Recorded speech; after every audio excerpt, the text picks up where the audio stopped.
It's Caring for Kids with Larry Burns. Well, welcome back, everybody. Larry Burns here at the fabulous Grand Hotel, and today, delighted to have our first guest on our show, Dr. Antoine Garibaldi, who is president of the University of Detroit Mercy.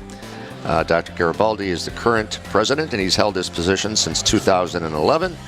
Prior to joining the University of Detroit Mercy, Dr. Garibaldi was the president of Gannon University. He has been nationally recognized for his more than 3 decades of teaching, scholarly work, and administrative experience in education and the federal government. He's involved in an awful lot of leading organizations in higher education, including the Association of Governing Boards Council of Presidents, which is probably the premier one that I'm familiar with, Association of Jesuit Colleges and Universities on the Executive Committee, Georgetown University, Horizon League Athletic Conference, which he chaired from 2013 to 2015. And Dr. Garibaldi, welcome to Caring for Kids. Thank you so much, Larry. Happy to be here. And appreciate it very much. The University of Detroit is an iconic name. University of Detroit Mercy is an iconic name in Detroit and beyond. And have many members of my family who are graduates, including my father, my brother, and other family members. So wanted to talk a little bit about as it relates to some of the things you do for children. And I know that the University School of Dentistry is located in Corktown and has long been committed to children's dental health. And tell our listeners a little bit about what you do for those kids in the community. Well, one of the great things that our School of Dentistry and also our College of Health Professions, nursing, physician assistant programs do really work with children at their home sites, in many instances at the schools. So our School of Dentistry, for example, is a community-based dental education program. Right. So we make sure that our students really get out. We do that in 2 ways. One is through mobile clinics that we will take directly to the schools. And then some of them are at the clinics right at the university. And then there are about 12 other sites around the states. We focus in large measure on individuals who do not have much health care in their particular areas. So these in the professional field are really called health professional shortage areas. Okay. So our students, through their 4-year dental program, for example, they get exposure to lots of different individuals. They can be immigrants, they can be refugees, they're individuals who are from low-income families, they're elderly patients, in many instances people who don't have the resources or the transportation or the transportation to get good, solid oral health care. So by taking the mobile clinics, for example, to the schools, we have a program called Titans for Teeth Mobile Clinic. All right, I like it. And the students know, the young people at the schools, they know that these are the people who are going to come and also going to assess their oral health care and the kinds of ways in which they will be able to take care of it. Very much the same way in our School of Nursing and the Physician Assistant Program. Both of these programs really take the students to those particular sites. So every semester, for example, at least 90 of our nursing students are usually going down to Children's Hospital of Michigan. Right. They are working with pediatric patients, primarily to provide them with all the basic information they need about taking proper care of themselves. So that's a required course for our nursing major. So they are involved every semester of their schooling in one of these particular sites. Awesome. We're talking with Dr. Antoine Garibaldi from the University of Detroit Mercy and talking about some of the services that the university, the students, and the faculty provide that most people might not be aware of. And one of the things that I've learned in my experience in higher ed is that having students involved in a community that is underserved provides such a different way to educate them.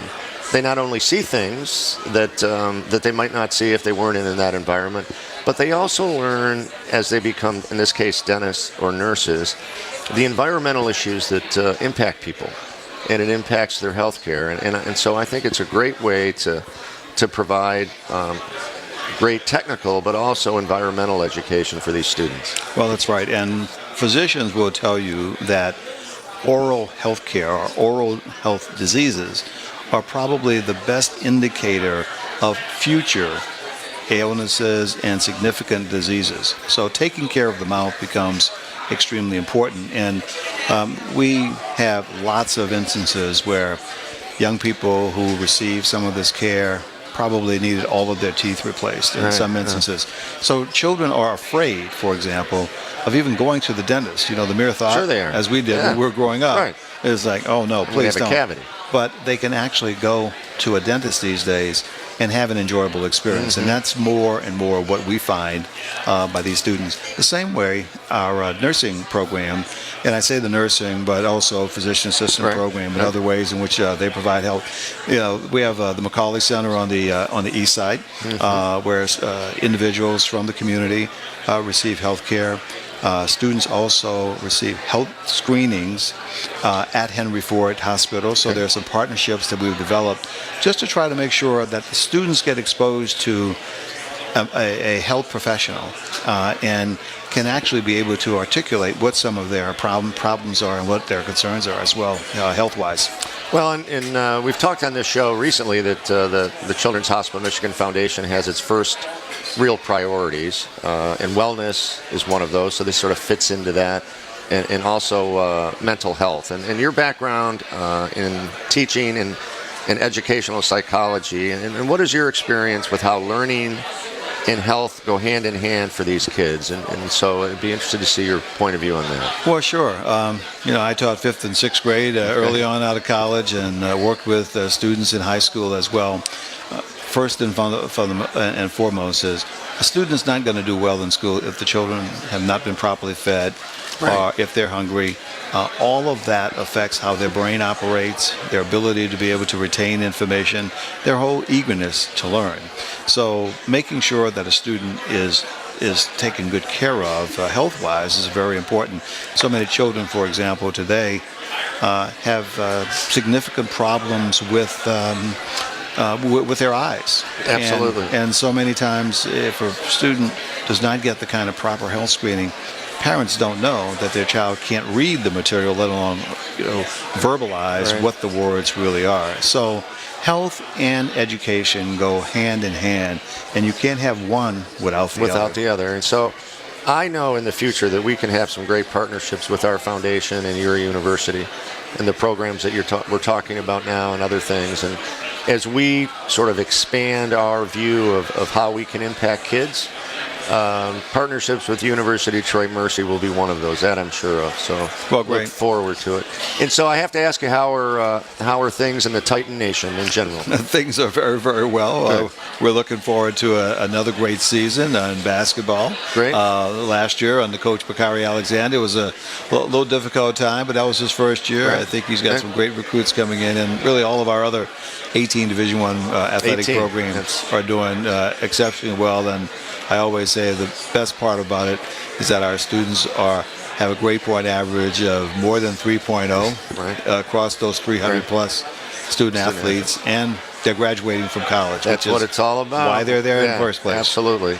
And so one last question. I recently moved back to Detroit after being gone for 27 years in Ohio, and it's great to be back. It's such an important time in Detroit's sort of movement, and how is that impacting your university?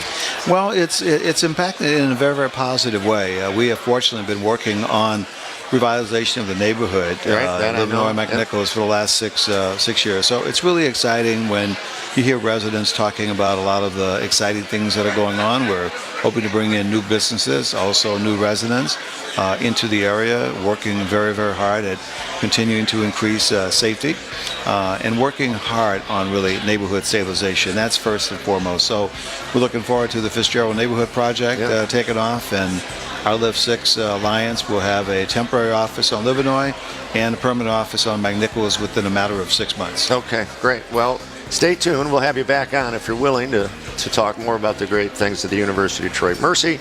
And I want to thank Dr. Antoine Garibaldi, who is president of our University of Detroit Mercy. Thank you, sir, very much. Thank you, Larry. Appreciate it very much. Appreciate it. Coming up next, we'll hear from Anya Babbitt, founder and CEO of Split, who is making an impact for Detroiters with assistance, those people in need of medical transportation. When Caring for Kids continues, here on the great voice of the Great Lakes, News Talk 760 WJR.